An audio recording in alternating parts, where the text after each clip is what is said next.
Now, the ideal, and we've heard from the other speakers, is how to make people feel authentic at work, how to bring their whole selves to work.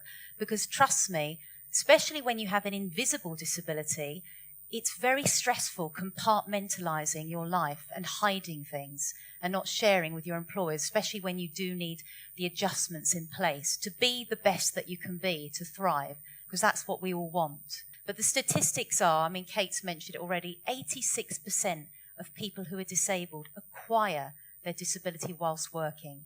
So disability is very much a fact of life. And in the US, 72% of people who have a disability actually don't have a visible tell. So they have an invisible disability. They don't have a stick, they don't have a wheelchair, they don't have a cane. It's invisible. So who am I? Well, I'm Yasmin Sheikh, the founder of Diverse Matters. And what we do is we give confidence to people with disabilities, both visible and invisible. And we equip line managers as well to deal with the awkwardness around disability and ill health so that the communication is bridged. Now, my personal journey with disability is this, is that I was working in the city for 12 years in an international law firm. And at the age of 29 years old, I had a spinal stroke. No accident, no warning, out of the blue. I was the last person you'd expect. Vegetarian, I recommend just eat meat because then it won't happen, I don't know. Very active socially, never smoked in my life, drank in moderation, young. And the doctor said to me, Yasmin, if you'd come to me the day before, I'd say there's 0.001% chance of this happening. So it really was a shock to me and my family and friends.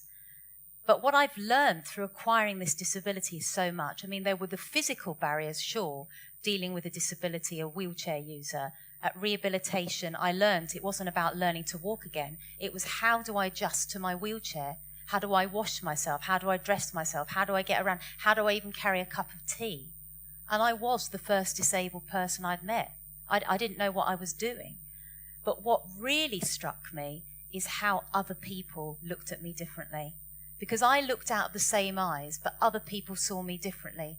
Suddenly people didn't talk to me, or if they did, it was, oh, so do you work? Whereas before it's, what do you do? Or, oh, you're quite pretty for someone in a wheelchair. Quite?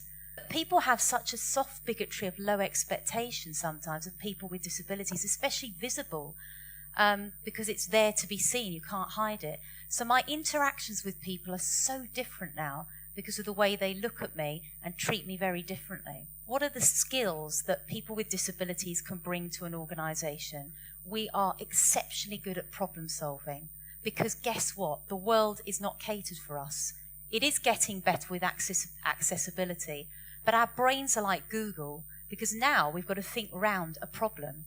We've got to ask better, more empowering questions, like, how can I do this? What resources do I have? What opportunity does this give me? What's good about this situation? Rather than, I can't do this. So you really learn how to work around a problem, and that can bring immense skills into a workplace. People with disabilities have to be great leaders. And do you know why? Because other people don't know how to deal with this stuff.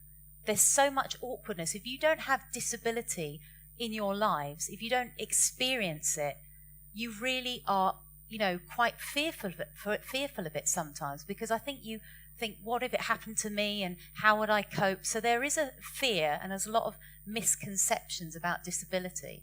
And so when you are disabled, you have to be a leader, because if you're not, other people will tell you what to do. Other people will direct you because they feel sometimes that you're a recipient of charity.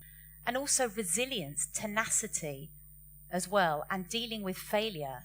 I mean, so many job interviews, people say, how do you deal with failure? Well, people with disabilities deal with setbacks all the time. We deal with periods of ill health sometimes, hospitalization. But guess what? When we're at work, we absolutely smash it, because we know, like working parents, some of you may be working parents, you've got to do the early morning drop-off or pick-up. You make that time count, don't you, when you're in the office, because you know you have to make it work. So we've got 3 main skills: resilience, dealing with failure, leadership skills, and problem solving. So thank you very much.